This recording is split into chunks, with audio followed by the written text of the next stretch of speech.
Good morning, everyone. And hopefully this will be an all go for this week's Wellbeing Wednesday. We've had a lot of technical issues today with me breaking lots of platforms that I was broadcasting on. So hopefully that's behind us now.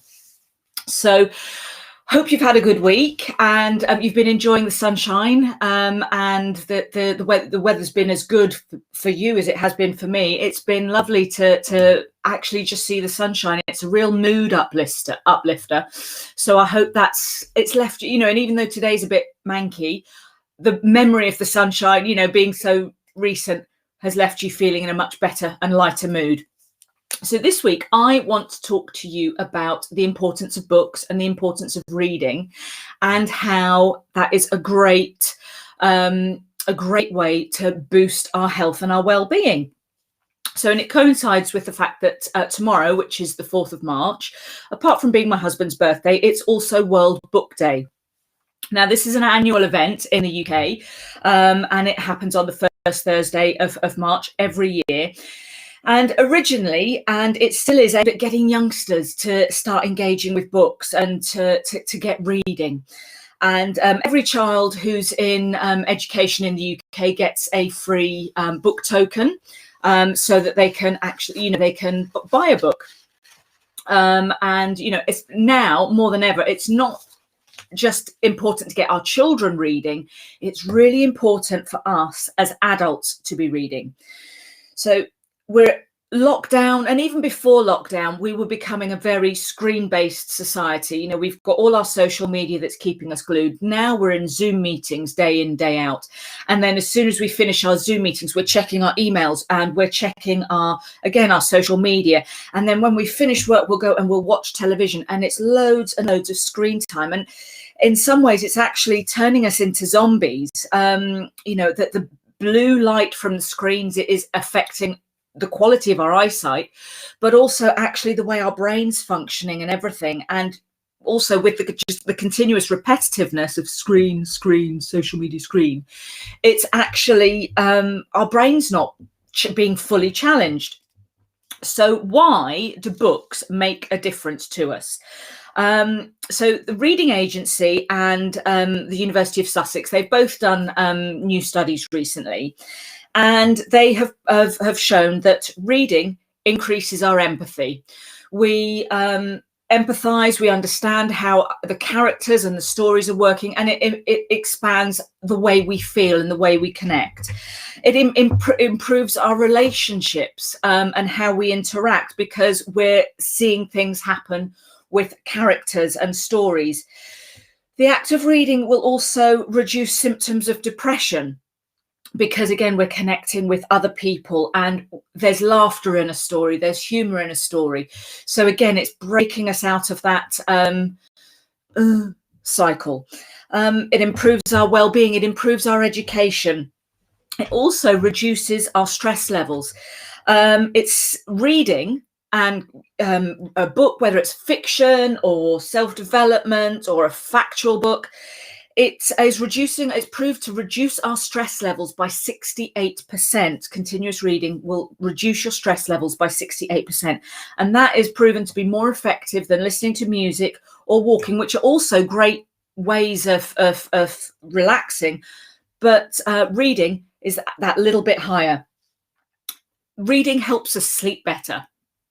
We're off our devices, we're being shut off from the blue screen and the blue light, which is stimulating the wrong parts of the brain.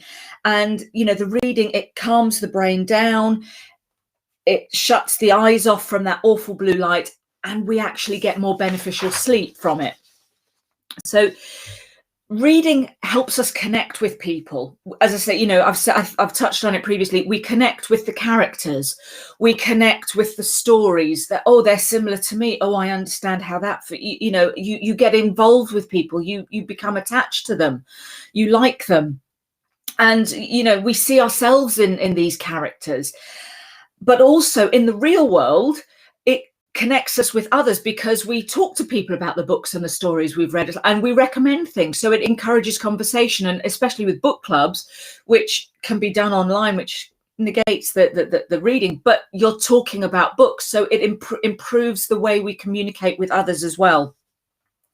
And reading is also a great way to keep our brain working properly, not being on autopilot. It helps our cognitive function.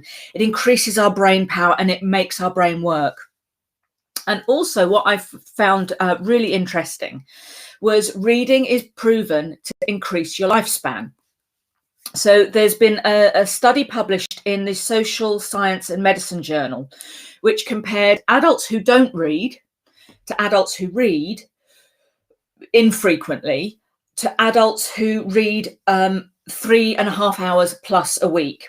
And what they found were that the readers, not the big readers, the readers were 17% less likely to die in the 12 years following the initial study, the initial when the trial started. In the next 12 years, they were 17% were less likely to pass away during the next 12 years. But with the 3.5 hour and more readers a week, that increased to 23% of those people were less likely to die over that 12-year period. And over the full study, those people lived around 2 years longer than people who weren't doing any reading at all. So it's not just that we enjoy, you should be, not everyone enjoys reading, but reading can be such an enjoyable experience. It's actually proven to be good for our health. So whatever you're reading, it doesn't matter. I always have books around me. I love books. I will read books on mindfulness. I'm still reading Adrian Mole. I've never stopped loving Adrian Mole. He's my best friend.